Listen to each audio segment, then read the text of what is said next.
Very good morning 10th class student. आज मैं एक ऐसा आर्टिकल बच्चे डिस्कस करूँगा जो थ्योरी का एज वेल एज आपका जो भी प्रैक्टिकल है 10th स्टैंडर्ड लेवल का उसका एक पार्ट है। और वो आर्टिकल क्या है, ये जो डायग्राम है आपको एक ट्राइंगल सी दिख रही है। Basically this is not triangle, this is a glass prism. तो हम क्या करेंगे आज, ग्लास प्रिज्म के थ्रू ये बीसी रे ऑफ लाइट जो है इसकी रिफ्रैक्शन स्टडी करेंगे।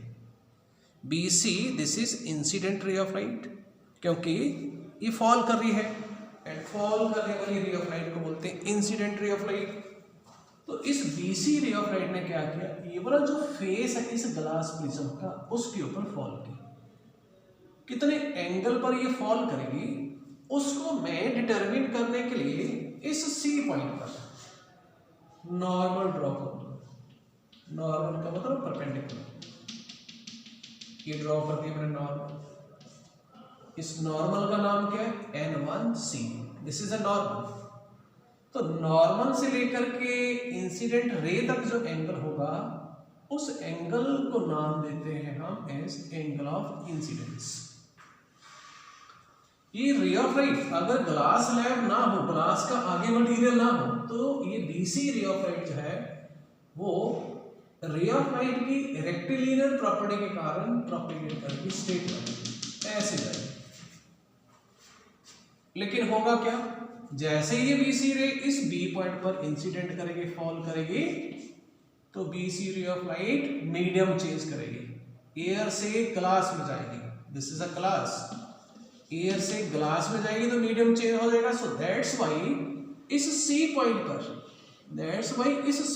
पर इंसिडेंट रे ऑफ लाइट की जो है उसकी होगी रिफ्रैक्शन।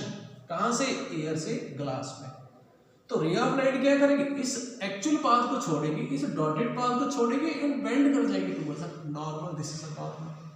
मान लेते हैं ऐसे चली गई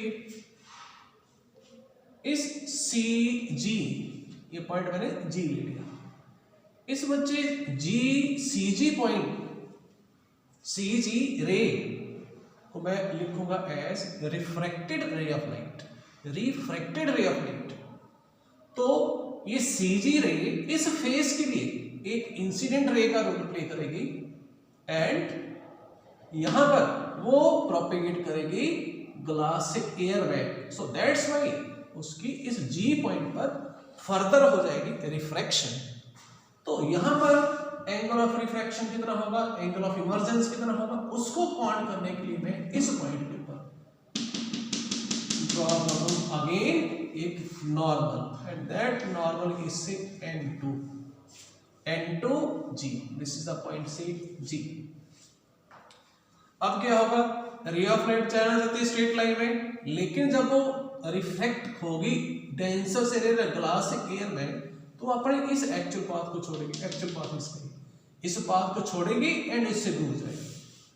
तो ये चलेगी भाई, ये ऐसे चलेगी अलोंग द पाथ GN।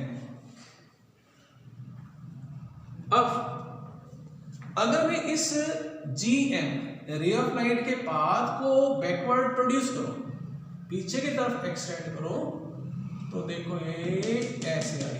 ऐसे लग रहा है कि ये रे यहां से नहीं, ऐसे यहां से आ रही है। अब देखो GM रे ये क्या बता रही है, इस इंसिडेंट बीसी रे की फाइनल इमर्जेंस। इस GM रे को हम बोलेंगे इमर्जेंट रे ऑफ लाइट एंड इस एंगल को बेटा बोलेंगे हम angle of emergence, that is E, that is angle of emergence. ये क्या, एंगल ऑफ रिफ्रैक्शन, ये भी। अब इंसिडेंट रे ऑफ लाइट का एक्चुअल पाथ ये बोला है, ये है भाई इंसिडेंट रे ऑफ लाइट का एक्चुअल पाथ। तो हो क्या रहा है, जब इंसिडेंट रे ऑफ लाइट की इस प्रिज्म के थ्रू रिफ्रैक्शन हो रही है, तो वो फाइनली इमर्ज होने के दौरान वो अपने एक्चुअल पाथ से कितना डेविएट हो रही है, जाना चाहती है ऐसे, लेकिन जब फाइनल इमर्जेंस हुई इस पॉइंट के ऊपर, उसने ये पाथ छोड़ा और ऐसे चलेगी। तो कितना डेविएट किया, वाई दिस एंगल।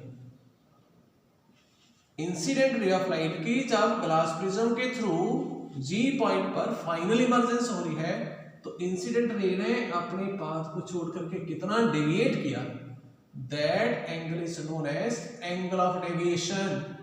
ये वाली एंगल क्या है, angle of deviation. This is angle of prism, i angle of incidence, e angle of what, angle of emergence, E that is angle of emergence। इन तीनों के बीच में बच्चे relation angle of incidence plus angle of emergence that is equal to angle of prism plus angle of deviation. Number 2,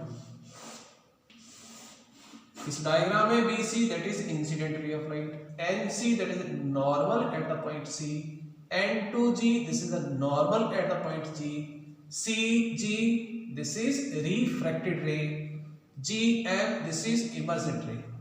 अब next part में क्या करूंगा मैं, इस बच्चे एंगल ऑफ डेविएशन का मैं ग्राफ ड्रॉ करूंगा with angle of incidence.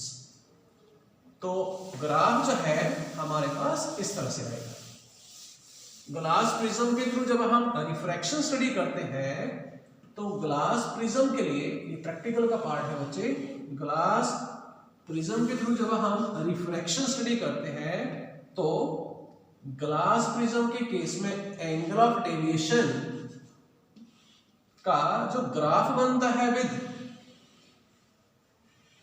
Angle of incidence वो इस तरह से बनती है। ये एंगल ऑफ इंसिडेंस तो ग्राफ ऐसे आएगा पैराबोलिक शेप वाले केस में, और ये वाला लट्टू सा जो बन रहा है ये बनती है एंगल ऑफ इंसिडेंस 50 डिग्री के लिए। तो जिस एंगल ऑफ इंसिडेंस पे ये वाला पॉइंट आ रहा है उस पॉइंट के ऊपर जो इंसिडेंट रे ऑफ लाइट जो है वो सफर करती है मिनिमम डेविएशन।